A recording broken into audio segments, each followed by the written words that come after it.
The Stanley Cup Final is here. What former Maple Leafs are participating, and should Leafs Nation be rooting on Connor McDavid and the Oil? We'll get into that and more on today's edition of the Locked On Leafs podcast, part of the Locked On Podcast Network. It's your team every day.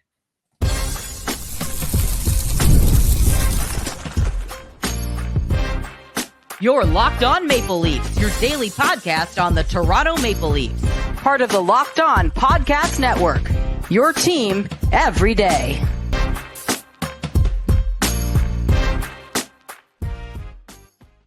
Hello and welcome into the Locked On Leafs podcast, a daily Maple Leaf-centered podcast hosted by myself, Mike DiStefano, and my co-host, Dave Morassutti.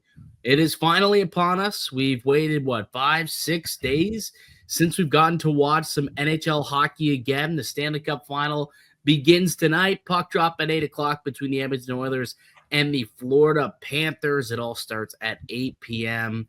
I'm pretty psyched, Dave. I know that the Leafs aren't taking part in the Stanley Cup. I mean, I'm used to it at this point, to be honest with you. It'd be nice.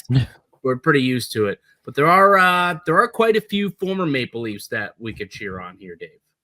There are, and there's also the entire cheer for the Canadian team to end the Cup drought. Whether you stand on that stand, or you stand on that. My stance has been the same every year. If people would not cheer for the Leafs in a Cup final, I ain't cheering for the other teams either. What about McDavid though? Like you at least can you cheer for McDavid? I can cheer for McDavid for sure. So you want McDavid to go out, have 100 points, but in a losing effort? Not necessarily. I mean, the thing is, this year is a little different because, God, I hate the Florida Panthers. So it's like this is probably the one year I wouldn't be upset if, the Oilers did win it. At this rate, if there's somebody that's going to break the Cup drought in Canada, let it be McDavid. It's got to be poetic for him to be the one to do it. I'm not cheering per se for the Oilers. I'm cheering more so for McDavid because I think, the guy has accomplished a lot. Let him accomplish this Cup. Let him be the one to not let the Panthers celebrate another goddamn championship.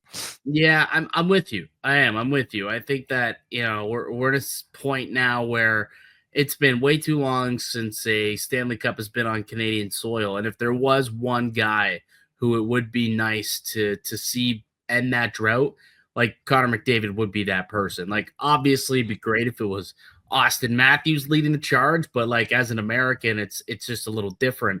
As a Canadian, as the Canadian in hockey right now, the player in hockey, realistically, he already had the golden goal moment earlier this year. If he can finish it up with the Stanley Cup, I mean, you're talking about an all-time season for Connor McDavid here. And I'm all for it. And look, I was going to save this conversation for a little bit later, but since we're already on the topic, I am of the belief, Dave, you let me know if you or where you sit on this, but I'm of the belief that there is a more than 0% chance, more than 0%. I'm not saying it's high, but more than 0% chance that Connor McDavid could be interested in possibly coming to having a hometown reunion next summer when he's a free agent. And I am of the belief, Dave, that in order for that to happen, I think that they need to win a Stanley Cup in Edmonton. So selfishly, I want Connor McDavid to win a Stanley Cup for the Edmonton Oilers, and that will allow him to leave because he did what he said he wanted to do. He wanted to bring a championship to Edmonton. Once he accomplishes that goal off the resume, off his bucket list, his next goal could possibly be to bring a Stanley Cup to Toronto, his hometown team. So by winning it this year, I think that gives him a better opportunity, or maybe he would feel more inclined to leave Edmonton and come to Toronto for that to be his next challenge. What do you think about that little theory? Yeah, I don't like the idea that if they don't win, then there'll be the unfinished business talk, run it back again, because we know for a fact that McDavid will do it. It's because we've heard so much about McDavid potentially leaving even before this year, right, where he's eligible for an extension. I feel will. like I will say for Yeah. I do think he ends up staying. Let's be totally clear here. he I'm doesn't not have a saying, reason to leave, really. right. I'm not saying I think he's coming to Yeah. Toronto or that he's even leaving Edmonton. I think when all said and done, whether he wins or loses, he probably will end up in Edmonton.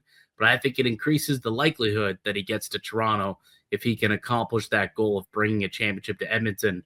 And then maybe he thinks, maybe I can do the same to the Maple Leafs. And imagine what that would do if he could be the one to end the cup drought. He ended the cup drought for Canada, but what if he could end the cup drought for the Buds?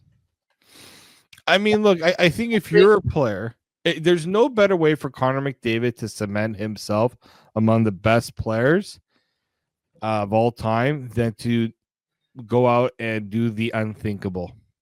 And that is end the one cup drought that has plagued his hometown city since 1967. Like, the Oilers have won their cups, right? They've done that. Yeah, it's been a while, but yeah. Yeah, right. More recently than the Leafs, we'll say that. Yeah. But like, for him to bring, the first thing for him would be ending the cup drought for Canada. I'm sure he would be the first to say that would be an amazing accomplishment for him. But also then say, okay, you've done that. What's next? Yeah. Right. Like, yeah, he'll probably want to win multiple championships in Edmonton. I'm sure one wouldn't satisfy him considering how many cracks he's had at it or been how close he has been to it. But yeah, I mean, like, sometimes I when I hear about the pressure of winning in Toronto, like, shouldn't the best players want that pressure and show what they could do? You right? would think. Yeah. So, like, if you're Connor McDavid, like, you're like, oh, why would he want to go to Toronto? Because then he could realistically say, I have done what no other player has done since 1967, right? Like, how many players have tried to help the Leafs end their cup drought? They haven't really had a superstar like Connor McDavid, I will say, like the best player in the world. They've had good players, like Austin Matthews is a star player, but we're talking like truly the greatest player in the league. The Leafs have not really, like, we're talking way back when was the last time the Leafs had a player like that. Yeah. Yeah. And then, Matthews close, like, he had that unbelievable year where he won the Lindsay, he won, the Hart Trophy and all that. Maybe he was the best player that year, but he's not the undisputed best player in general. Like that. That's always belonged to McDavid since like year 3 in the league for him. He took that away from Sidney Crosby and hasn't given it up to anyone. He just continues to elevate, and now he's hunting down championships. Early in his career, it was lots of points. It was lots of individual success, goals, hardware, MVPs, right? A couple years back, he finally won himself a Rocket Richard. Now he's angling for the big one, right? The Stanley Cup. And I'm hoping he gets it. Like, regardless of what it means for him possibly coming to Toronto, like, I'm being a little tongue-in-cheek there. I do stand by my statement, though, where a win in Edmonton, I think, makes it a tad, like 0.001% more likely he ends up in Toronto at some point. But as a fan of hockey, I think we need to see Connor McDavid hoist the Stanley Cup. It's time to see it happen. And, running it back, the revenge narrative of getting to play the Florida Panthers, I think is awesome. And it just, think about the parallels from Crosby and from Gretzky. Back in 1983, Gretzky lost in his first ever Stanley Cup final to the New York Islanders. He came back the next year, ran it back, and beat them in the following round in their second attempt. That was his first Stanley Cup. Fast forward, Sidney Crosby, his Penguins losing to the Detroit Red Wings in his first trip to a Stanley Cup final. They run it back, meet Detroit again, and then they get the upper hand, and Sid wins his first Stanley Cup in his second trip to the finals. And here we are, years later. Connor McDavid, same boat. Last year, losing to the Florida Panthers. He runs the table, gets back into the dance, and who's waiting for him? The team that beat him, the Florida Panthers. Can he do what Wayne and what Sid did, and can he win himself a Stanley Cup in his second appearance in the finals? I think it would just be poetic if he finishes off that that trilogy, if you will. Yeah, it's. I remember when Crosby won his first cup, right? And how tough it was for him to get that first cup. Like they lost the first time to like when they lost to Detroit. I'm just like, oh, like who knows if he'll get back there again?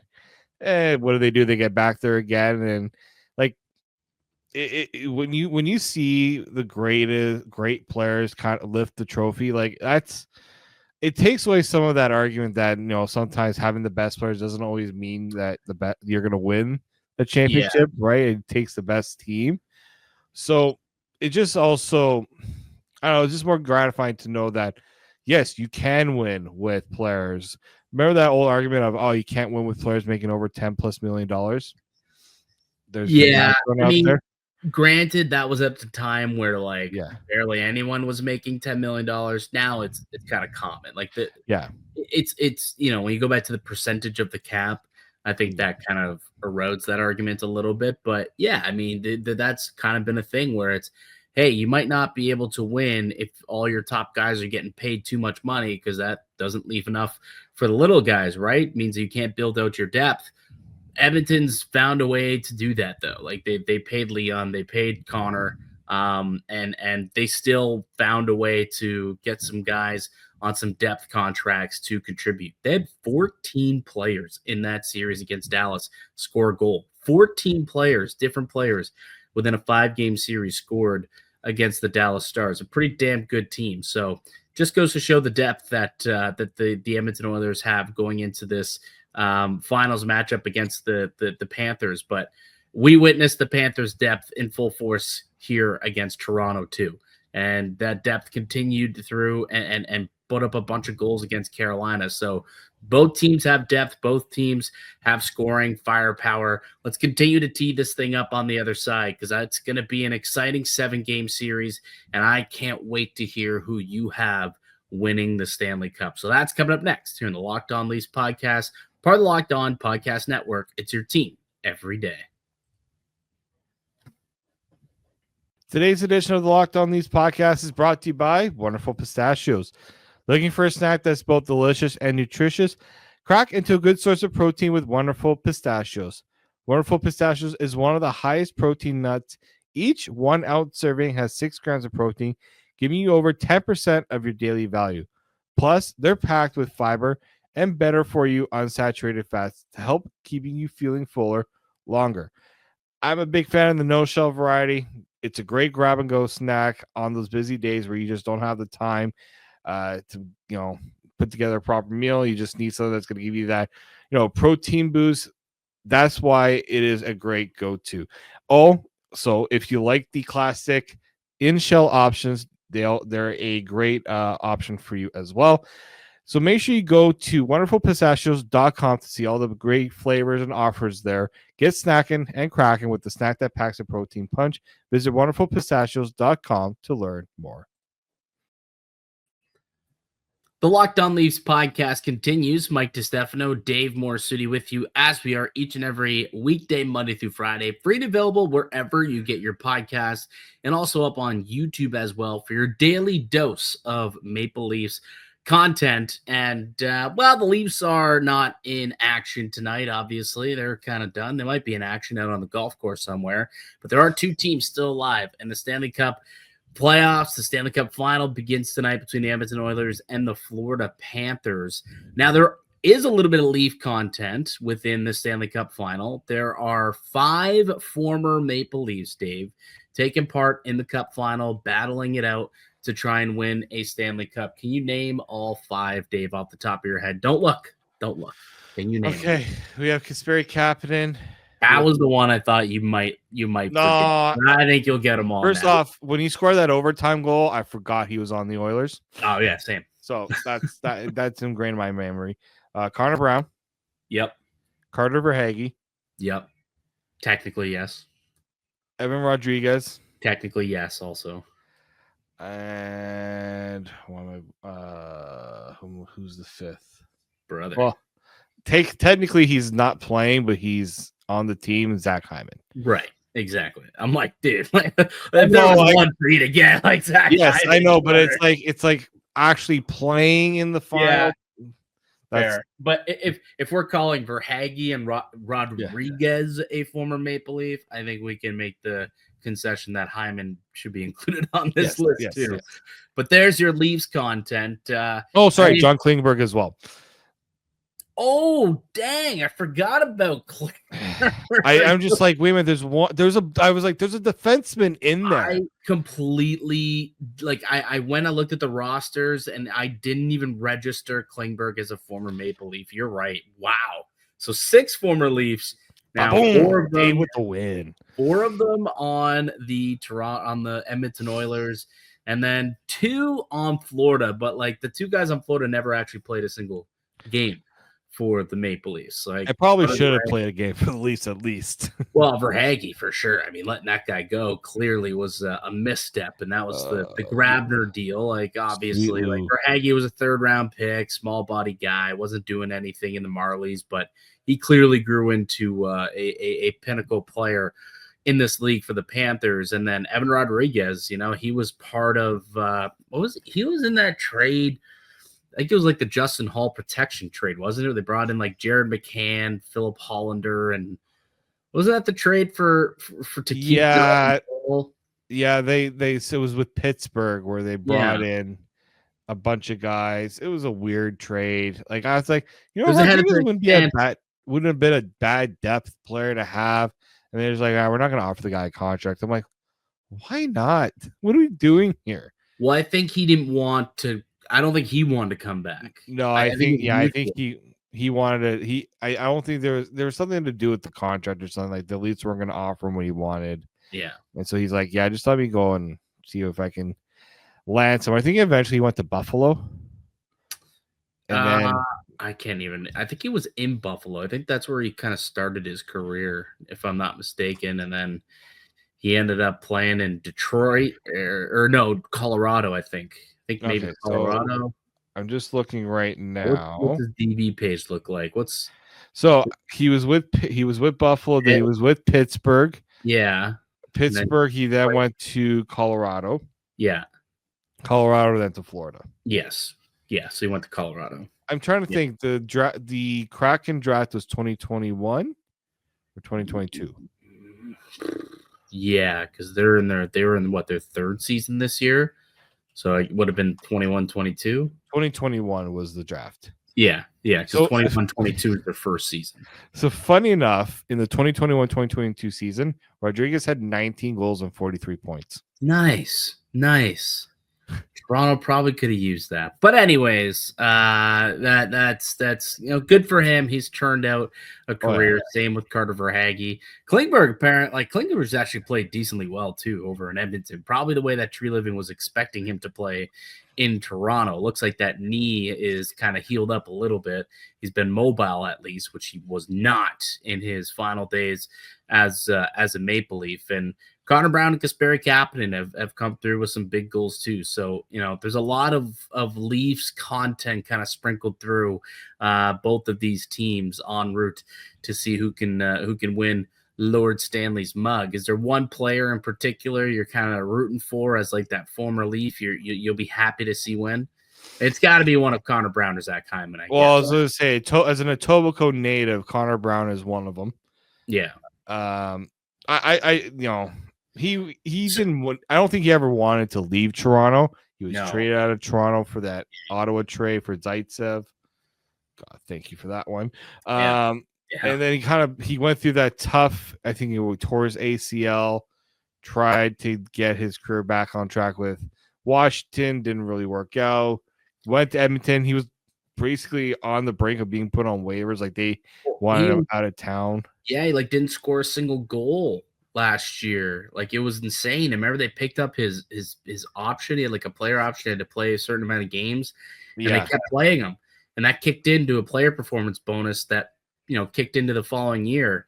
And it's worked out. Let's just say it's worked out when all said and done for Connor Brown and the Oilers. But I think that again goes to hey, Connor Brown, Zach Hyman, Kasperi Kapanen, John Klingberg, those guys are actually, they were Maple Leafs, and there's memories of them being Leafs. They were fan favorites at times. That, again, should kind of go towards like, who should Leafs Nation be rooting for in this Cup final? You got 4 former Leafs who actually played against Rodriguez and Verhaeghe, who never suited up for the Maple Leafs. Like, the countryman is one thing, but your former players, the guys you rooted for, you don't want to see them go on and have success, especially a guy like Zach Hyman. Like, I know he's not going to be playing because of the injury, unfortunately, but you got to be excited if Zach Hyman can get his name on the Stanley Cup. And regardless of the injury, he's going to be out there. Once they win, he'll be out there in a suit, and you'll get to see Hyman hoist the Stanley Cup. And that'll just be a really cool feeling. Like, obviously, a lot of Leaf fans are they'll look back and be like, he should still be a Leaf. Like, every day we sit here and say that, but I'll feel really good for Zach Hyman in that moment. Yeah, it's good. I wonder if he'll be, if they do it, if he'll even be able to lift the cup because of the wrist injury. Yeah. Remember Doug Waite when he ended up winning the cup with Carolina, I want to say it was, and he had a really bad shoulder injury.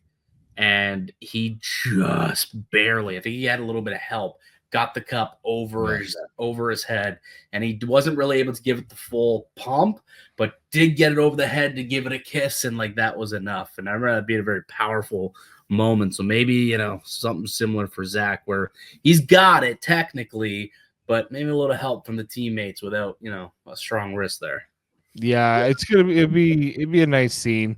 I'm sure a lot of Leaf fans will also be. I mean, I've heard it constantly, just about especially when Shanahan was fired or not renewed. Right. That missed chance there to keep him around, like them deciding not to basically pay him. You could argue that was the worst move or non-move of the Shanna plan was to let Zach Hyman walk. That worst roster decision is probably the way. Yeah, like in terms of like players they let go for nothing, Zach Hyman was probably the one. And they replaced him with stupid money. Like, they went and they signed like Peter Mrazek to like a $4 million, $3.8 million. Mrazek, Andre Kasha, and wasn't it Nick Ritchie? Nick Ritchie went and signed like $2.5 million or something. I think that was the year that they signed David Camp, which like kind of worked out that year, I suppose. But again, you could add Zach Hyman for all 3 of those players. Like, I'll take Zach Hyman and then just give me literally replacement level players, because that's what they were at that point. So yeah, that was a tough move. And it still is to this day to kind of stomach with. And maybe Zach will make his way back to Toronto at some point. I don't know. Maybe again we can kind of think about it the same way as McDavid, right? Let's win a cup in Edmonton, and then maybe they'll leave and tag as a tag team and come back to Toronto someday. Maybe next year when Matt McDavid's a free agent, and maybe the Leafs can spring some sort of deal to bring in Zach Hyman as a bit of a package deal. Perhaps that could be. In the cards. He does. Yeah, he has 2 more years on. Actually, sorry, 3 more years on his deal. Yeah, it'd have to be a trade. Yeah. Yeah. Like it's gonna be interesting. Definitely gonna be interesting to see how this series plays out. Yeah. All right, we got to make a final prediction. So we'll take one more quick break. We'll come back and we'll make those predictions. It's coming up next here in the Locked On Leafs podcast.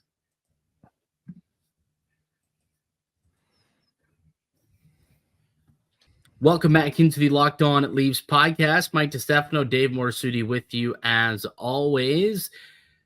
Edmonton, Florida, part 2. A revenge narrative, if you will. Connor McDavid losing out in 7 games to Florida last year. They went down 3-0, almost completed the reverse sweep, but then failed to close it out in a do-or-die Game 7. Will he let that happen again? That's the big question. And when you look at these 2 teams, Dave, the Oilers and the Panthers, they are the 2 best teams in hockey. I think the NHL gods got it right. We're the best team in the West, made its way through and found its way into a Stanley Cup final. And the same on the other side in the Eastern Conference. and we truly will get to see the best from the West, the beast from the East clash for hockey supremacy. Yeah, I mean, this is a series. I know people sometimes hate. At first, I'm like, another like the rematch. Sometimes you're just like you want to see something different.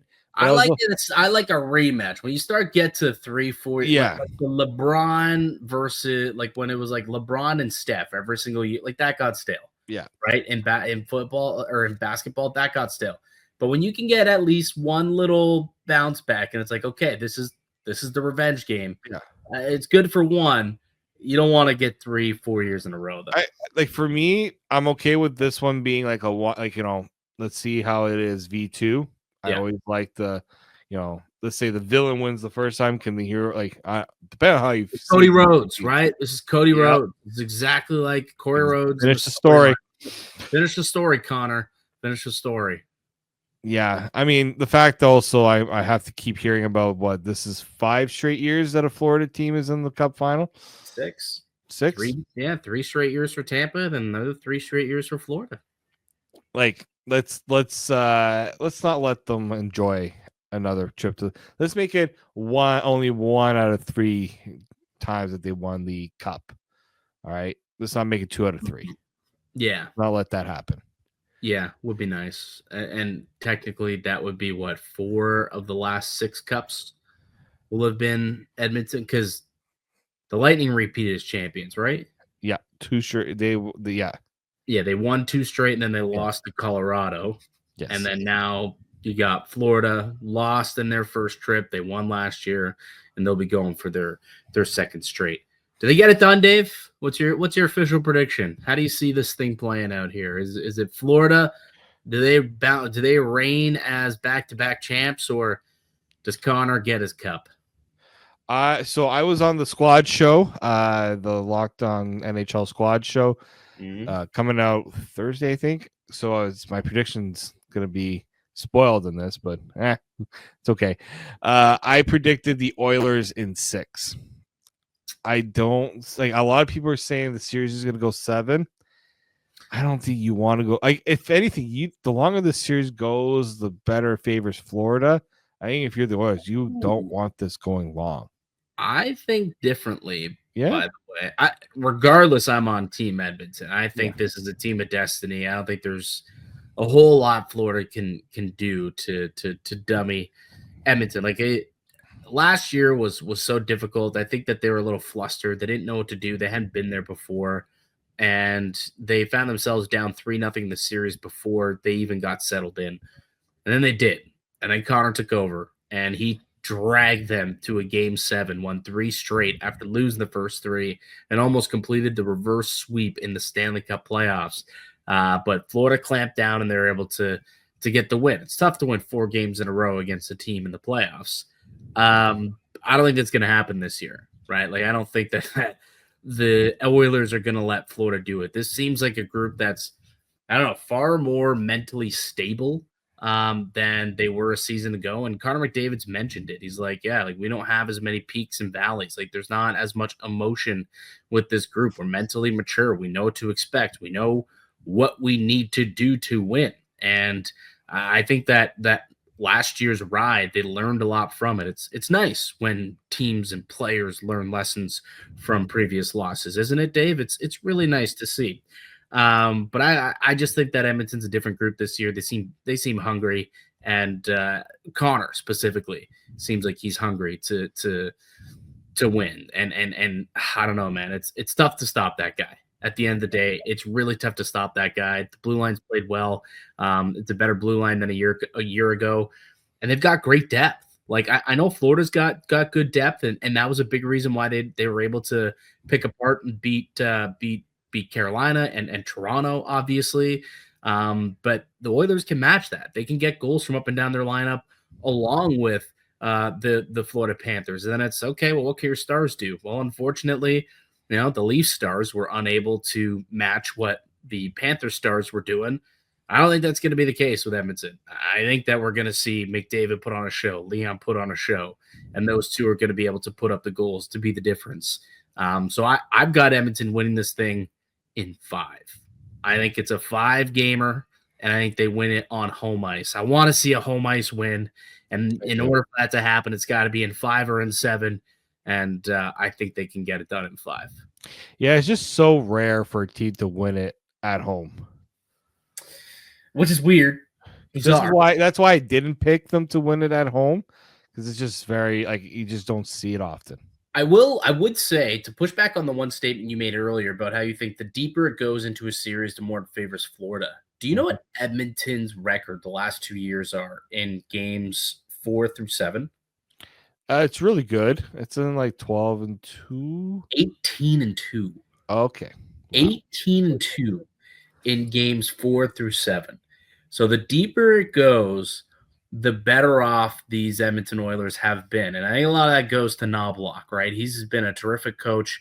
He really, really can tinker in line match. And, he plays chess where, all right, first couple games, he figures out exactly what you're doing, and then he figures out how to stop it. So I think if the Oilers can hover through the first 4 games, maybe you got to split through 4 games, or you're up 3-1, or you're up 2-1 at least through 3. And that's where I think the Oilers kind of have that advantage. Later in a series, I actually think it's them who holds the cards at that point. So if they can leave Florida at worst with a split series or up 3-1, I mean, check please. Like that, I think that thing's over with, right? So that I like Edmonton. I think it's the year that the Cup drought ends in Canada, and I think it's poetic that it'll be Connor leading the way. Yeah, it just seems like it's everything's being pushed into that direction, right? I if we remember watching that Amazon series last year of McDavid, dig the F in. Yeah, this is a guy that wants it. He wants it so bad that I just can't see them. I can't see McDavid losing again. I mean, it's possible, totally possible, but I don't see him losing another game. Like, he's so close. He's so close. Like, they may sweep it. Like, I don't think he wants to lose a game, man. Yeah, a game, let alone the series. We'll see. It's gonna be it is a very intriguing series.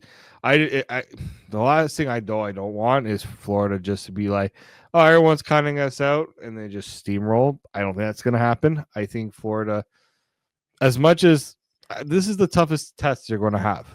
Yeah, for sure it is. No question about it. The Oilers could be the best team in hockey, but they certainly are a better group than, sad to say it, Toronto, better group than Carolina, and a better group than this iteration, this year's Tampa Bay Lightning. So for sure, they're going to give them the toughest test that they've seen to this point.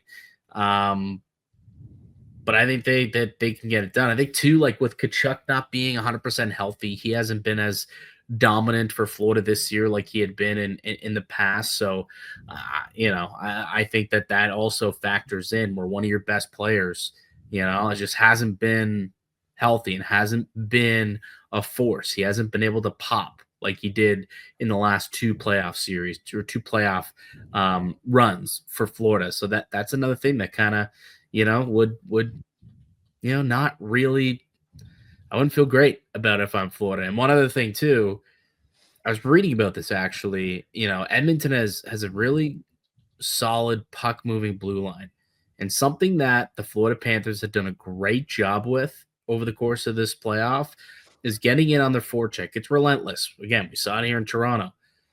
The Edmonton Oilers have guys who are athletic enough and skilled enough and poised enough to withstand that by getting the puck up pretty quick. They can get to pucks and they can get it out, and they move the puck out pretty darn quick, whether it's Bouchard, whether it's Ekholm, whether it's Jake Wallman. John Klingberg can skate again, so he's been able to do that as well. They can move the puck, and if Florida can't get as many turnovers as they have, or if they can't put the pressure on that blue line as much as they relied on in the Toronto and the Carolina series, that's another big advantage that would be in Edmonton's direction. Yeah, I think like the Oilers know what the Panthers want to do. right? I was talking about this with the guys on the squad show, and it's like LA and Vegas have similar styles to what Florida does, right? Aggressive, tight checking, tough defense to go up against. Vegas was one team that did manage to beat Florida as well, right? So I think there's just like a lot of good omens for Edmonton. They went through a really tough road to get here too. I feel like that, like to see other players step up. You mentioned it in the last round, how many players scored with their depth. That's something that they hadn't really had before. Right. It had it in doses, but never to this extent. Right. And that's what makes it a little different for Edmonton this year. Yeah. So we'll see if they can get it done. Game 1 tonight, right? You win game 1 of the series, your odds of winning go up drastically. And I think home teams have won 61% of the games so far in this playoffs. That being said, the Panthers have bucked that trend. They're 8-2, I think, on the road with like a plus 27 goal differential. It's kind of wild. The Panthers have been real good on the road, so who knows if home ice even means a whole lot in this series. I guess we'll have to find out tonight. That'll do it for us here today on the podcast. I'd like to thank you all for listening and supporting the show. You can subscribe to the Locked On Leafs podcast on all platforms and receive daily Leafs content. Follow myself on Twitter at Mickey_Canuck. Follow Dave at D_Morassutti, and follow the show as well at Locked On Leafs. We'll be back with another episode for you guys tomorrow. Let's get into some bio talk. There's a couple names out there in Leafland that have been thrown around in bio talk. I think that conversation could be had on tomorrow's show. But until then, keep it locked right here on Locked On Leafs.